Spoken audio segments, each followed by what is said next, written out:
হচ্ছে পৌষ সংক্রান্তি। তো সেই দিনের একটা ভিডিও তোমাদের সাথে শেয়ার করলাম। ভিডিওটা দিতে একটু লেট হয়ে গেল। তো পৌষ পার্বণ, তাই পিঠে পুলি তো বাড়িতে হয়েই থাকে সবার, তো আমাদেরও হচ্ছে। তো এখানে নারকেলটা দেখছো কুড়িয়ে নেওয়া হলো। নারকেলটা কুড়িয়ে ভালো করে ছাই মারা হচ্ছে, মানে কড়াই আর কি গুড় দিয়ে নেড়ে নিয়ে ভালো করে ভেজে নেওয়া হচ্ছে নারকেলটা। তো এটাকে এখন পুর দিয়ে আর কি নারকেলের পিঠে তৈরি হবে। আজকে কিন্তু অনেক রকমের পিঠেই আমাদের বাড়িতে তৈরি হয়েছিল। তো এখন নারকেলটাকে ভালো করে ভেজে নেওয়া হলো। ভেজে নিয়ে এখানে হচ্ছে চালের গুঁড়োটাকে হচ্ছে গরম জল দিয়ে, মানে হালকা উষ্ণ গরম জল দিয়ে ভালো করে মেখে নিয়ে অনেকক্ষণ রেখে দিতে হবে।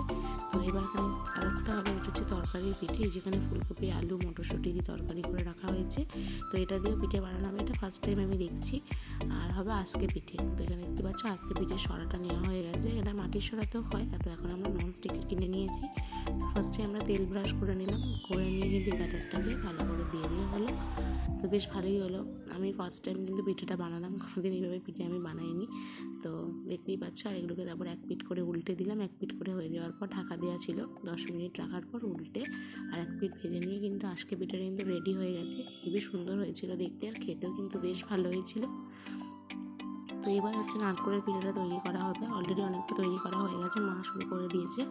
তো এখন দেখতেই পাচ্ছ ভালো করে চালের গুঁড়োগুলোকে ছোটো ছোটো লেচি করে ওর ভেতর পুরগুলো ভরে এখানে হচ্ছে যে জায়গাটাতে আর কি করা হবে ফাঁপাটা, তো সেটাতে আর কি তেল ব্রাশ করে নেওয়া হলো। নিয়ে হচ্ছে এবার একটা জায়গায় এরকম বসিয়ে আর ঢাকা দিয়ে 15 থেকে 20 মিনিট রেখে কিন্তু এটাকে স্টিম দেওয়া হবে।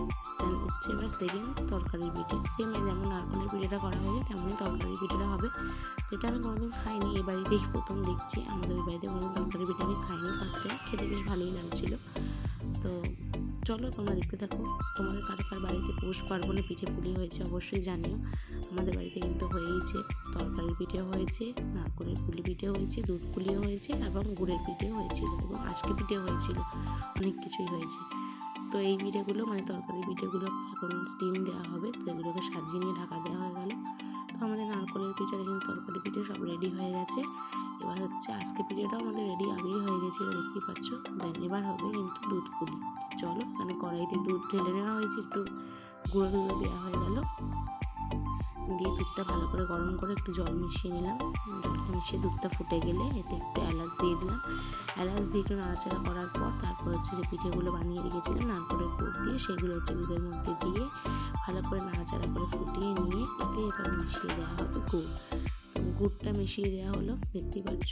গুড়টা মিশিয়ে দিয়ে ভালো করে নাড়াচাড়া করার পরে কিন্তু রেডি হয়ে গেল দুধ পুলি। তো আমাদের দুধ পুলি কিন্তু অলরেডি দেখতেই পাচ্ছ হয়ে গেছে। একটু একটু করে গুড় দিয়ে ভালো করে নাড়াচাড়া করে কিন্তু আমাদের ফুটিয়ে নিচ্ছি ভালো করে এটা। তো বেশ কিছুক্ষণ ফুটিয়ে নেওয়ার পর মানে পিঠেগুলো সিদ্ধ হয়ে গেল, তারপর রেডি। তো এখন এবার হবে গুড় পিঠে। তার জন্য ব্যাটারটাকে রেডি করেছি, এটা মা গুলেছে, আমি জানি না এর মধ্যে কী দিয়েছে, আমি কোনোদিন করিনি। তো ব্যাটারটাকে ভালো করে রেডি করে নেওয়ার পর কড়াইতে তেল গরম করে আর এতে হাতায় করে এক হাতা করে দিয়ে দেওয়ার পরে দেখতেই পাচ্ছ কি সুন্দর ফুলে উঠছে। এপাশ ওপাশ করে ভেজে নিলে কিন্তু রেডি হয়ে যাবে গুড় পিঠে। এটাও কিন্তু বেশ ভালো লেগেছে, আমার তো খুব ভালো লেগেছে এই পিঠেটা খেতে। সব পিঠেগুলোই খেতে ভালো হয়েছিল, কিন্তু সব থেকে বেশি ভালো লেগেছে হচ্ছে এই গুড় পিঠেটা।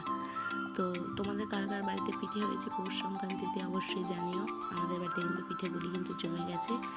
তো চলো দেখতে থাকো ভিডিওটা, তোমাদের ছোটো ছোটো ভিডিও শেয়ার করলাম। আর পৌষ সংক্রান্তি মানেই তো পিঠে পুলির উৎসব, সবার বাড়িতে লেগে থাকে।